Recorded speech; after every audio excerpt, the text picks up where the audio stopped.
दिल छू लेने वाली कहानी। यह कहानी है मानसी और एक गुड़िया की। एक दिन की बात है, मानसी सुबह पार्क में टहलते हुए जा रही थी।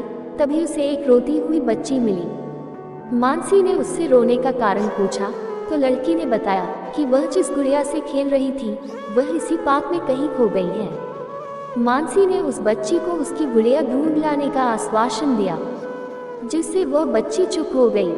मानसी ने गुड़िया ढूंढने के लिए समय मांगा और फिर दूसरे दिन गुड़िया लाने का वादा करके वहां से चली गई। पर गुड़िया ना तो मानसी को मिली और ना ही उस बच्ची को। मानसी ने गुड़िया की तरफ से एक काल्पनिक पत्र उस बच्ची को लिखी और जब वह बच्ची पार्क में गुड़िया पाने की आशा में आई तो मानसी ने वह पत्र उस बच्ची को पढ़कर सुनाया। पत्र इस प्रकार था, कृपया रोना मत, मैं समय समय पर उस गुड़िया के बारे में तुम्हें लिखती रहूंगी, बस तुम रोना मत। अब मानसी रोज उस खोई हुई गुड़िया की तरफ से काल्पनिक पत्र लिखने लगी और लगभग रोज ही उस बच्ची को पढ़कर सुनाती, जो कि यात्रा का काल्पनिक वर्णन हुआ करता था। मानसी ने इस काल्पनिक लेकिन रोचक वर्णन ने उस बच्ची को रोने नहीं दिया। वह खुशी खुशी अपनी गुड़िया की घुमक्कड़ी के किस्से सुनाने लगी। अब वह खुश रहने लगी। एक दिन जब काफी कहानियां हो गई तो मानसी ने एक दूसरे गुड़िया उस बच्ची को लाकर दी। जाहिर है वो गुड़िया बदली हुई थी। उस बच्ची को अपनी खोई हुई पुरानी गुड़िया जैसे नहीं लगी तो वह मानसी की ओर देखने लगी। मानसी अनजान बनते हुए गुड़िया में चिपकी एक चिट को निकाल कर पढ़ने लगी। उसमें लिखा हुआ था, यह नहीं हूँ तुम्हारी वाली गुड़िया जो पार्क में खो गई थी।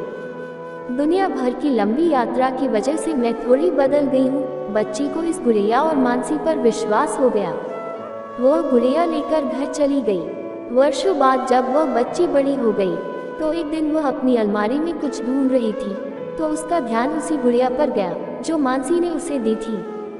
बचपन की बातें याद करके वह हंसने लगी। उसे सब समझ आ चुका था कि मानसी ने कैसे उसका मन रखा। उसे उस गुड़िया पर फिर प्यार आने लगा। वह उसे बड़े गौर से देखने लगी। तभी उसकी नज़र गुड़िया की फ्रॉक की आस्तीन में छुपे एक छोटे से पत्र पे गई। उसने बड़ी व्याकुलता से वो पत्र निकाला और पढ़ने लगी।